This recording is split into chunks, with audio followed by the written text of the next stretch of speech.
Halo Gadgeters, balik lagi sama saya Arya, dan ini adalah ROG Xbox Ally X.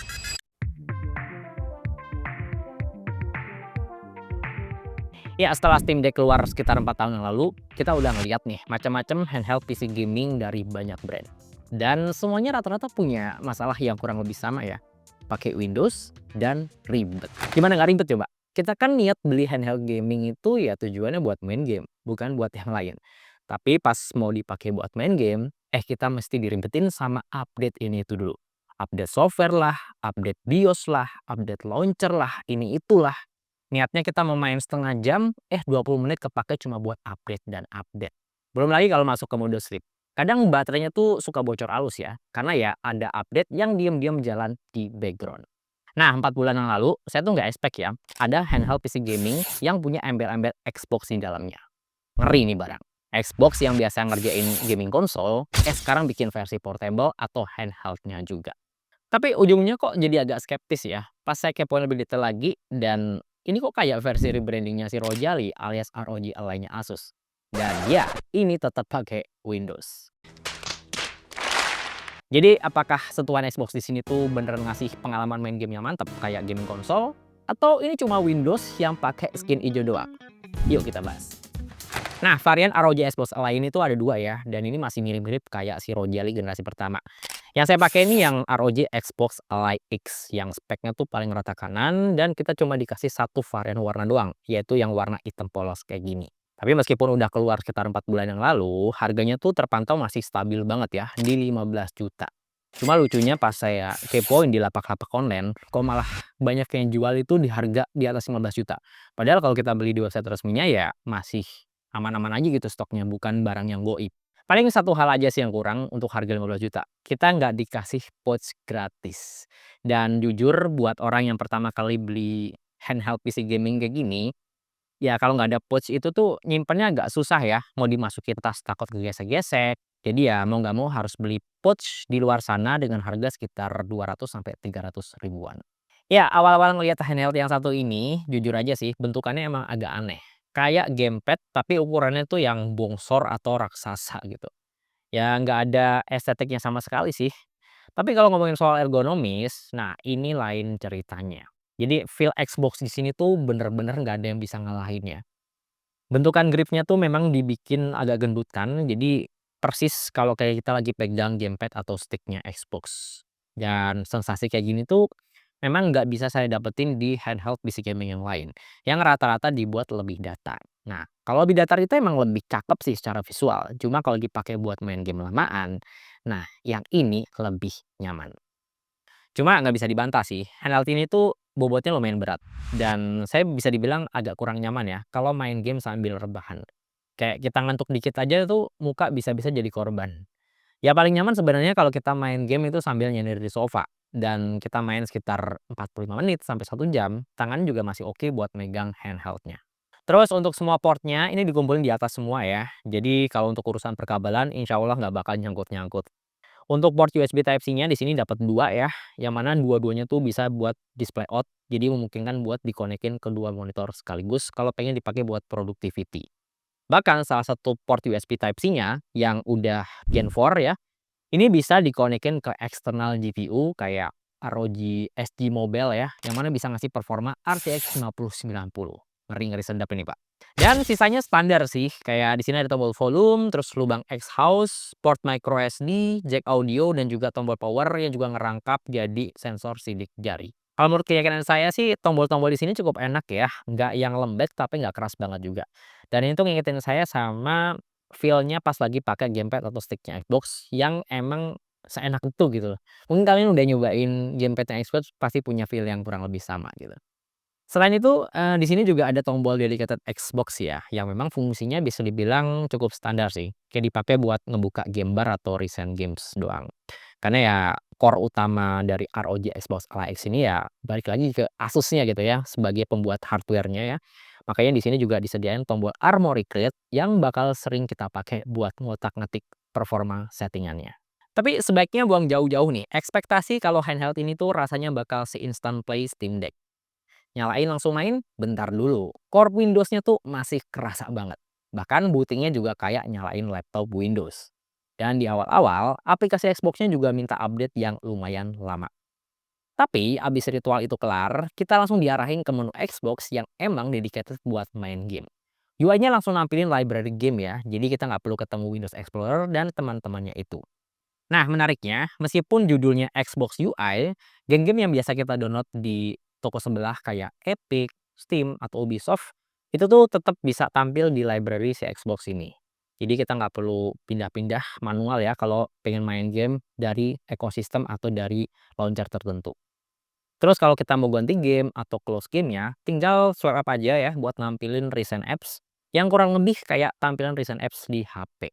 Dan di tampilan recent apps ini kita juga bisa switch ke mode Windows ya kalau pengen butuh tampilan desktop atau untuk kebutuhan yang non gaming lah. Kayak misalnya kita mau pakai ngedit video di DaVinci Resolve atau kita mau pakai fitur Office-nya di sini bisa lah. Jadi cukup fleksibel untuk gonta-ganti modenya. Ya bisa dibilang custom UI-nya Xbox ini tuh lumayan ngasih tampilan yang intuitif ya dan bisa ngurangin distraksi untuk sebuah handheld PC yang berbasis Windows.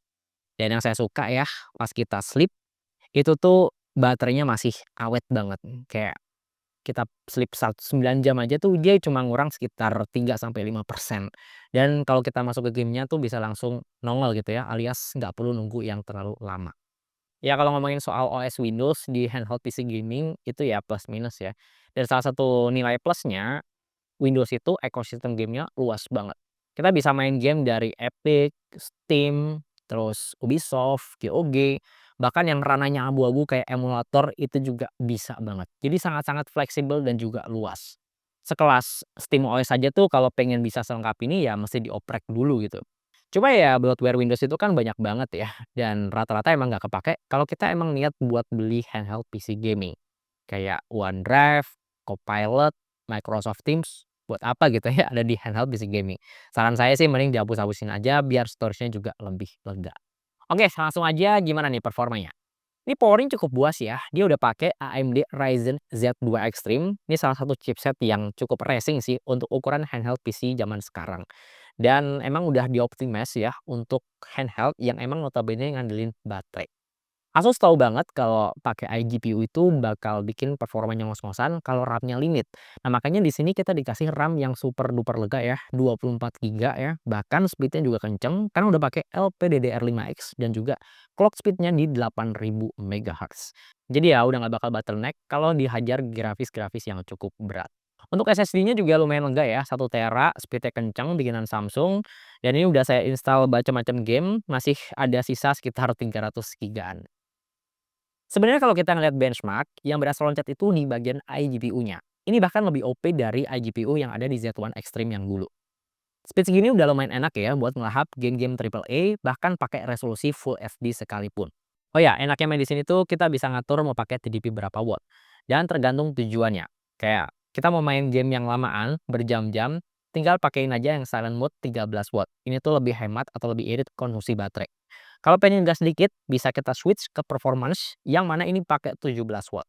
Dan kalau mau pol-polan alias nggak peduli sama battery life, tinggal switch aja ke mode turbo. Ini 25 watt ya, yang relatif lebih aman buat main game yang grafisnya lebih dewa. Bahkan kalau mode nyolok charger pun, turbonya ini bisa di-boost lagi sampai 35 watt. Sadis banget kan? Ya karena ini portable alias bisa main game PC tanpa ketergantungan colokan, sweet spotnya emang lebih baik main di 13 atau 17 watt aja.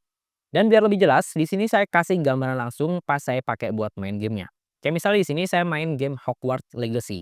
Ini settingan enaknya di performance ya. Ini bisa dapat hampir 60 fps. Dan kalau mode silent, ini agak ketahan di 45-an fps. Main GTA 5 Enhance, nyalain ray tracingnya di resolusi yang Full HD, mending pakein turbo aja. Karena kita bisa dapat dekat-dekat ke 50-60 fps. Atau mending turunin resolusi kalian kalau pengen main di mode silent. Terus dipakai buat balapan di gurun pasir yang mana banyak partikel atau elemen, di sini masih bisa dilahap cukup bagus. Game Dakar Rally kalau main di performance kita masih dapat di 45 sampai 50 fps. Cuma kadang ada lag tipis-tipis sih pas lagi nabrak yang ada kayak efek slow motionnya. Dipakai main bola di football juga masih enak banget, cuma kayak agak kecil gitu orang-orangnya. Kalau lagi main, dia bisa mentok di 60 fps. Namun pas lagi replay, bisa turun ke 30 sampai 40 fps. Nah, yang lucu itu di game Ultimate Wave sih, nggak tahu kenapa ya, di mode turbo bahkan sambil nyolok charger pun FPS-nya tuh cuma ketahan di bawah 50 FPS.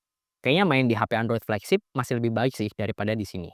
Ya sebenarnya ketimbang maksa main game-game AAA yang secara experience lebih enak kalau kita main di layar yang lebih gede, saya sih lebih suka ya main game-game PC di sini yang optimize buat handheld. Salah satunya ada ya yang tuh namanya game Hollow Knight Silksong. Di sini tuh gameplaynya tetap nagih, grafisnya nggak beban, main pakai mode silent juga masih aman banget. Bahkan dengan mode silent pun performanya masih bisa lepas banget ya, up to 120 fps. Nah, PR-nya main game di handheld PC kayak gini sebenarnya soal suhu sih. Karena ya semesin-mesin dalamnya kalau panas ya bakal langsung kontak sama tangan. Tapi so far saya pakai buat main game sekitar 1 sampai 1,5 jam, ini suhunya masih aman banget ya. Ini lumayan kebantu sih sama sistem pendingin yang juga cukup proper ya. Kalau saya lihat di sini ada 2 fan plus 1 heat pipe dan untuk kinerjanya juga nggak yang bikin berisik gitu. Ini saya pakai pakai mode turbo sekalipun sambil nyolok, kayak suaranya tuh hampir nggak kedengeran sih, alias cukup silent. Nah, di ROG Xbox LX ini baterainya lumayan punya nafas yang cukup panjang ya. Ini kapasitasnya 80 watt hour. Ini kalau emang pengen main game berjam-jam sih, saya biasanya pakai skenario, resolusinya saya turunin ke 720p. Terus brightness-nya saya set ke 30%. Paling mainnya game-game casual ya, ini bahkan bisa kita gaspol sekitar 6 sampai 7 jam.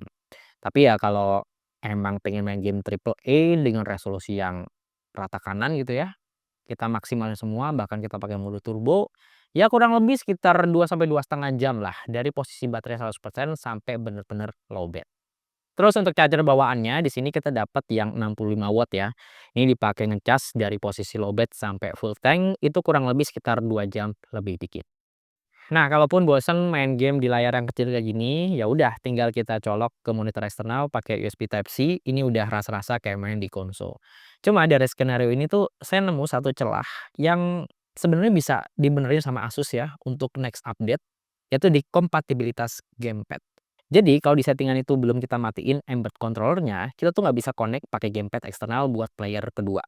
Even udah dimatiin pun ternyata nggak semua gamepad bisa connect. Nah, terpantau gamepad Gamester yang biasa saya pakai, ini nggak tahu kenapa ya, nggak dikenalin sama sistem. Oke, jadi kesimpulannya, ROG Xbox One X ini masih worth it nggak sih buat dibeli tahun ini? Secara harga dan spek, yang mana sama-sama pakai AMD Ryzen Z2 Extreme, sebenarnya ini masih main di ranah yang cukup sweet spot ya. Dia nggak lebih mahal dari Lenovo Legion Go 2 dengan mesin yang sama-sama Z2 Extreme nih. Ya meskipun ada pertimbangan spek lain ya, kayak memori yang lebih gede, terus joystick yang bisa dilepas pasang, atau spek layar yang juga lebih OP. Jadi kalau nggak ada masalah sama budget ya, kayaknya tutup mata sih. Mending ambil Lenovo Legion Go 2 untuk jangka panjang. Nah, ROG Xbox Live ini sebenarnya lebih deketan sama MSI Cloud untuk harganya. Cuma ya karena saya lebih familiar sama ekosistemnya ROG, kayak Armoury Crate, terus saya juga langganan Xbox Game Pass juga, ya kayaknya lebih nyaman balik ke sini lagi sih. Kayak Xbox experience-nya tuh lama-lama bikin betah ya, sampai lupa kalau ini masih pakai Windows. Ya balik lagi, ini pilihan yang subjektif alias balik ke selera masing-masing. Oke, terima kasih udah nonton videonya sampai selesai dan semoga video ini bisa ngasih referensi ya, terutama buat yang masih penasaran sama ROG Xbox Ally X. Nah, untuk ngecek spek lengkap dan yang pembelian handheld PC yang satu ini, seperti biasa, linknya udah saya taruh di bawah. Ya, di sini dengan saya Arya, dan di belakang kamera ada Tama. Sampai ketemu di video berikutnya.